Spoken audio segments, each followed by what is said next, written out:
All right, you guys, so today we are leaving the farm. We have the opportunity to tour another farm that is making compost naturally on their farm.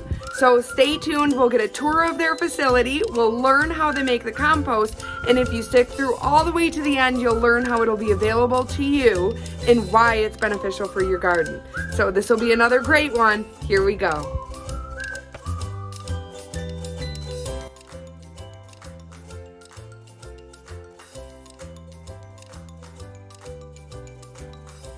So we've been at Willow Pond Stables it'll be 19 years in August. Our family previously boarded at this facility and we enjoyed ourselves so much that when it became available, we decided that we needed to give our kids the opportunity to experience what it is to work hard and be responsible and to care for others. And so that's what we've decided to do. In this area, we call this our tack space. And this is where we bring our horse and groom them and get them ready for their equipment, which is the tack. And we have to brush them and pick their feet and make sure they're all ready for the equipment so we can go and have some exercise rides versus just letting them hang out in the stall on these crazy cold days. So come on this way, we'll show you about. So generally when you want to meet a horse, we like to put our hand out and they have magical eyes. They're 360 vision. So this eye can see all the way back to her tail and this eye can see all the way back to her other tail. And so in essence, she can almost see all the way around. They have a couple blind spots. The first one is right in between their eyes. So right here and then at the back where their tail is. And so that's why we like to stand and introduce ourselves kind of on the side so we can get to meet them.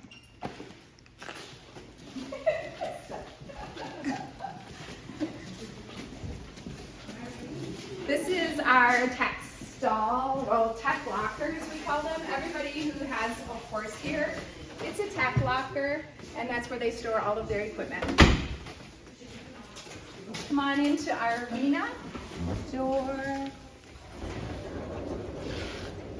Inside we have Saginaw Valley Equine is here today. They're checking out our horse Cash, making sure they can keep him sound and comfortable. This is our indoor. We're about 70 by 200 and we're super blessed to have it because with this cold weather, it's lovely to be able to still exercise our horses. So come on through. So our Cash that's out here in the arena, he's 22. On average, the life of a horse is 25-ish. But just like humans, it depends on how well we're cared for as to how long our lifespan is.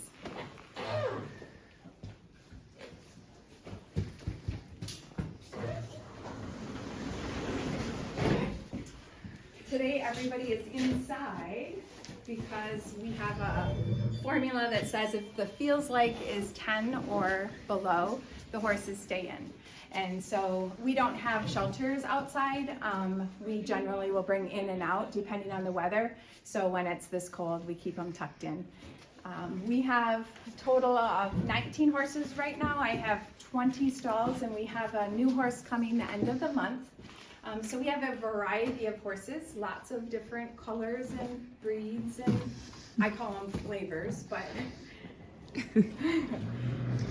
They're so beautiful. Aren't they? Some of them have blankets, some of them don't have blankets. It's an owner preference. As you can tell, one of them was shaved in front without a blanket, so he's very, is it hot-blooded or cold-blooded? Which one is it, where you're warm without a blanket? Yeah. I don't know. That's funny, yeah, I'm not sure. Yeah. And then some have nice and cozy necks and are covered from almost head to toe. Mm-hmm.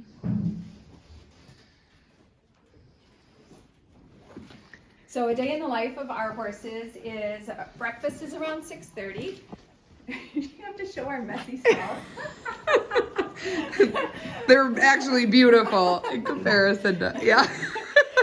So breakfast is around 6:30 and then we start chores around 8:30 where we come down and we have a giant kitty litter box in essence that we have to take care of. We clean all of the manure and the pee spots out and then we put them in these large wheelbarrows and we haul these wheelbarrows to the end as soon as we fill them up. We have mats in the stalls, so our requirement for sawdust is a tad less than if they were just either concrete or all crushed limestone.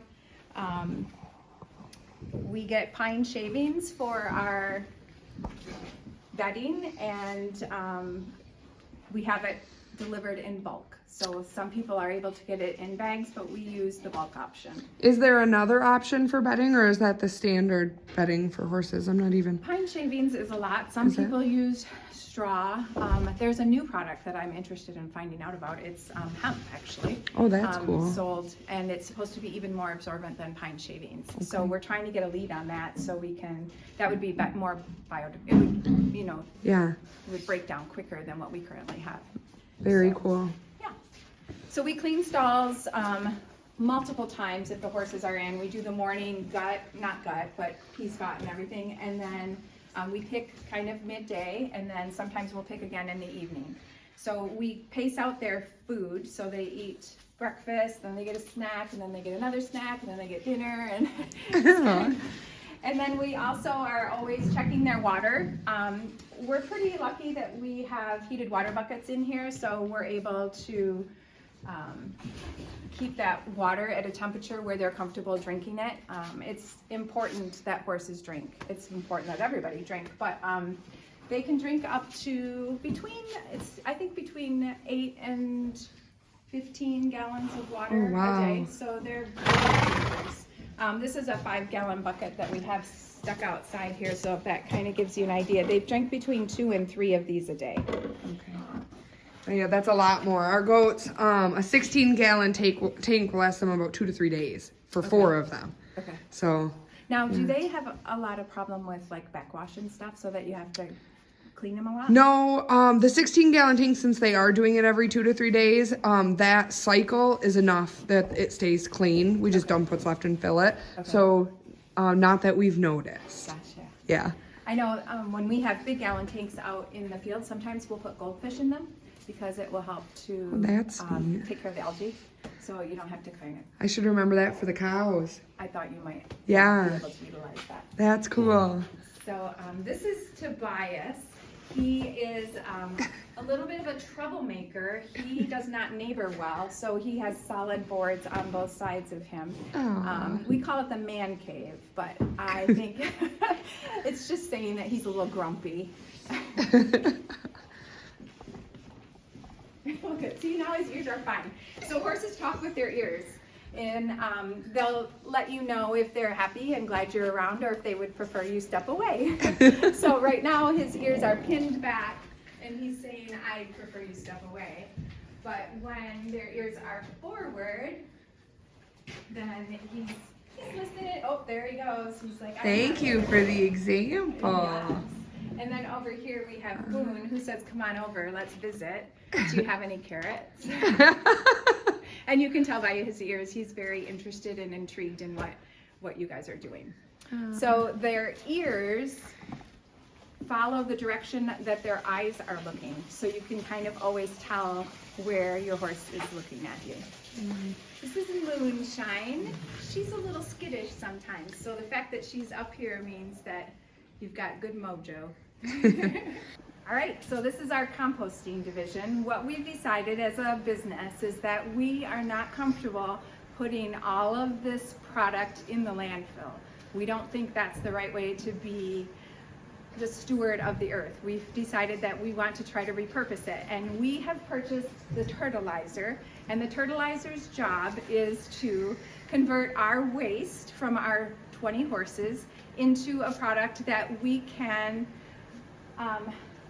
help build the soil. So we're soil builders is what we are. And we like to think of the product that's in our composter as a multivitamin that's going into the ground to help nurture the earth so that we can get our food from it, make ourselves healthy as well.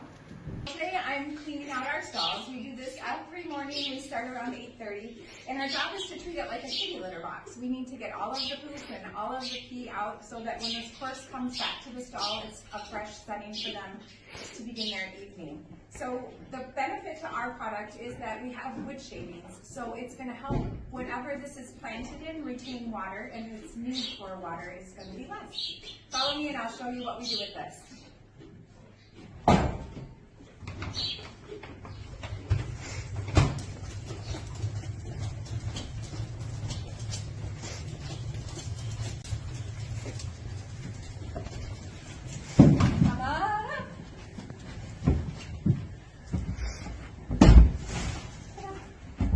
So this turtleizer's job is to create the vitamins that we're going to put into the earth to help maintain its health.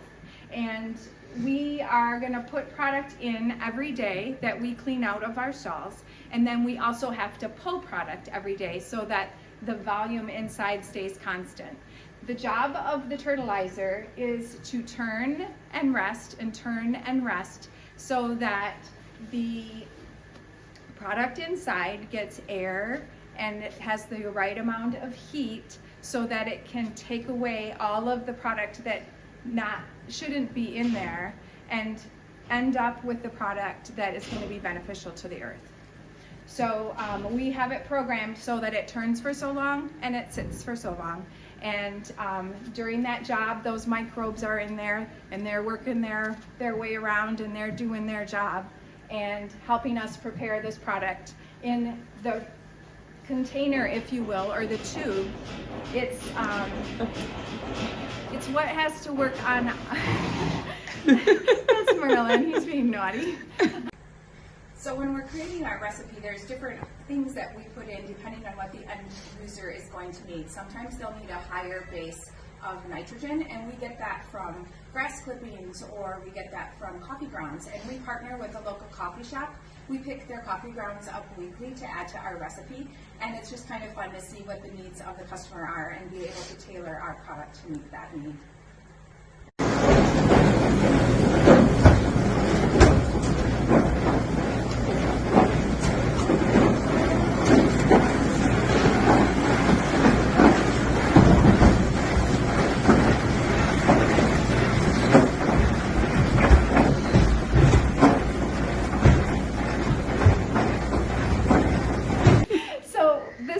Is a controlled environment that will allow us to maintain the moisture, to maintain the oxygen, to maintain all the things that are going to help those microbes do their job and properly eat all the stuff that they need to eat in there so that at the end we have the product that is going to build the soil. So that's why we call ourselves soil makers. And the reason we purposely chose this product is because we don't have enough land to do the windrow type of composting, which is where you have long piles of product and you have a huge machine that goes and flips it and does its magic. We needed to have a smaller product, and so that's why we did this. There's also other options for composting. There's the worm composting, which I think you guys are going to see in another series.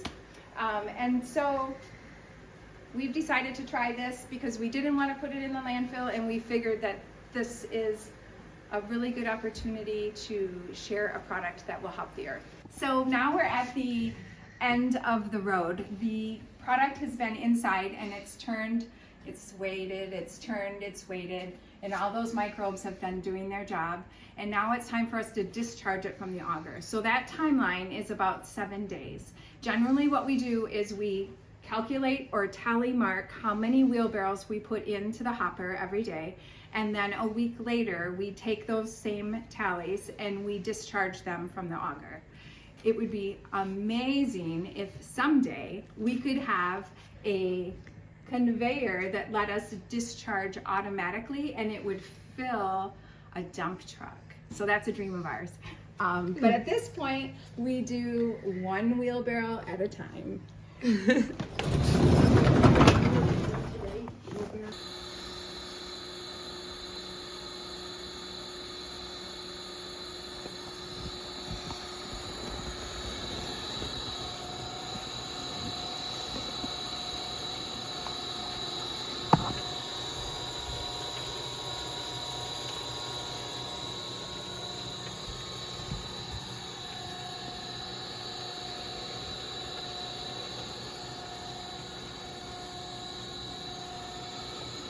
sometimes when the machine has sat for a little bit, there's a little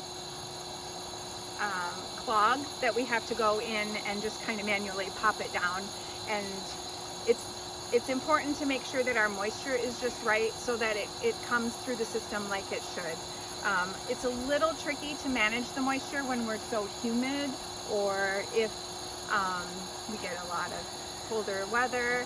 And so occasionally we always joke that we have to go and give it an enema. But we just have to go and get the clog out so that the auger can go ahead and pull the rest of the product out.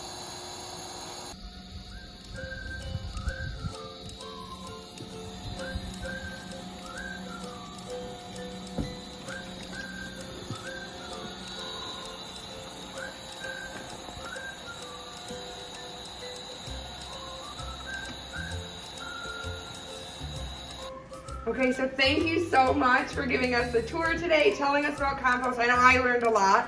Horses was not in my realm, so I didn't know anything about them, and then we learned some here too.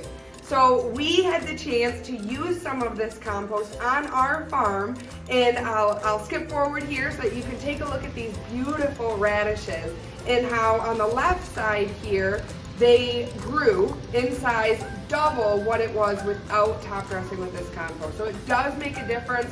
One, it just adds the nutrients there, but there's a ton of different reasons that compost is beneficial for your garden. So for you guys, we put together a free downloadable compost guide. It tells you why composting is important and good, not only for your garden, but the world around us, but then also how you can calculate how much you need for your raised bed or your garden area, and it has a very simple way to do that calculation there. Once you have that done and you're ready to start planning for your season, please keep us in mind. We are going to assist Karen in offering this to the community, so there will be more coming out about this. If you can reach her anytime, I'll tag her Facebook page, and she is always a wealth of information. So feel free to reach out, and just thank you so much. Thank you. It was great having you.